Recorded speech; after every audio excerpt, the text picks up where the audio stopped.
Hi, I'm a UVM student. I was talking to you before. I'm sure you noticed that. But I'm going to try to keep this civil. Heckling, yes. Yeah.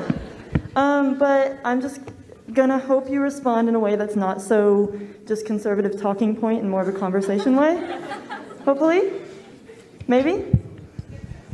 Sure. Okay. So before there was a question about like Native American communities and treaties and stuff like that. And you were talking about how historically Native Americans have been kind of like screwed over by the US government and stuff like that. Don't you think that that history will impact how Native Americans live today and make it more difficult to succeed in America? Don't you think that would influence that? Well, I suppose a question I'll ask back at you. We've made tremendous accommodations, such as sovereignty of Native American land, an entire department of the federal government dedicated just solely to that. Do you recognize that there's been great efforts to try to accommodate that? I recognize those efforts, but obviously they haven't worked. So why haven't they worked? Because it's either not enough or the way that we're doing it is like we need to treat it more as an equity thing instead of just saying, oh, it's a culture, like instead of blaming it on people's like individual working and like change it societally and help them in a way that actually matters. So you do know that there's universal health care at Native American reservations, right? Yeah, but it's not very good because they don't have access to... Because it's socialistic. No.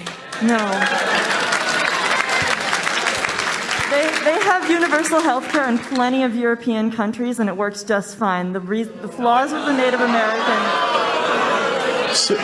So I'm curious, how did Vermont's experiment in universal health care go?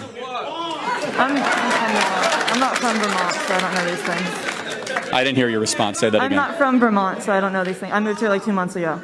Yeah, I still can't hear what you said. Say it one more time. You're wearing a mask. It's kind of hard. Can you say it again? I moved here like 2 months ago. I'm not from Vermont, so I don't know these things. Right. So Vermont tried single payer. They had to abolish it. It was a total disaster. So look, I think the best way to help Native American communities is to help all people through empowerment and education. Instead, we tried a heavy-handed government approach of intervention of the Bureau of Native American Affairs, of universal health care. And if you want to go see a socialist dystopia, go to a Native American reservation. Maybe you have. Maybe you worked on Native American reservations before. I've been to plenty. They're depressing. They're government addicted, unfortunately, in more ways than one. They're very, very corrupt. And this is something I want to ask you. Would you self-identify as a socialist? Is that fair to say? Yeah. Okay. Ish. I'm not a liberal. I'm more social. I'm okay. Socialist and liberal are different words, and I think conservatives confuse that a lot. They're completely different things. Okay.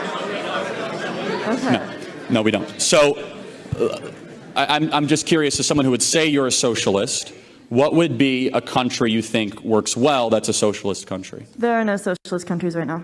There are no has there ever been a socialist country? Truly socialist? No. Okay. So your worldview is on something that's never existed and currently doesn't exist? Is it a bad thing to be like pro change? Like people who lived in like only monarchies wanted democracy and stuff like that. That wasn't like a bad thing. Okay, so just so we're clear, yeah, the type of change you're advocating is horrifying. But so it's never existed, doesn't, and so I would say Venezuela, Cuba, North Korea, formerly Vietnam, the Soviet Union. Those are not and were not socialist countries. The disastrous effects in those countries were directly contributed by U.S. intervention. There were multiple coups done by the CIA in those countries. So let's take. Hold on, guys. Hold on. Let's take. I'm just curious. And so, how on earth did Fidel Castro taking over Cuba have anything to do with U.S. intervention? There was plenty of like sanctions. Like economically, Cuba was completely cut off. There was no. They tried to assassinate him plenty of times. There were so many things. The fact that they're communist. Yeah. We had what to do with that? We didn't have anything to do with that. But after a communist regime took over, they had a. Yeah. So let me ask you another. So first of all, Zimbabwe was not communist. Burkina Faso, Thomas Sankara. Say that again. Thomas Sankara, Burkina Faso. Before he was assassinated, he was actually. How about Mugabe? He wasn't a communist. How about Joseph Stalin? He wasn't a communist? He called himself. How about Mao Zedong? He wasn't a communist? Yeah. Pol Pot? plenty of terrible people have called themselves plenty of different names. North Korea, so you get to be the judge. Got it. Okay. They're not democratic. Right. So I just want to make sure we complete the point. You believe in something that doesn't exist, has never existed, and even though the people that call themselves the things that you believe, you say they weren't really that, which is the most important point. Socialism is always judged against an impossible utopia, and they judge markets against a reality. And here's the truth of the matter. That markets, which you enjoy comfortably in Western society, is the most proven affluent creating machine in human history. And I would just challenge you to do one thing. Please stop believing in a utopian nightmare and start looking at things around you that are good, that are true, that are beautiful, that work, and are consistent with the natural law. You'll be a much happier person if you do that. Thank you for being here tonight. I appreciate it.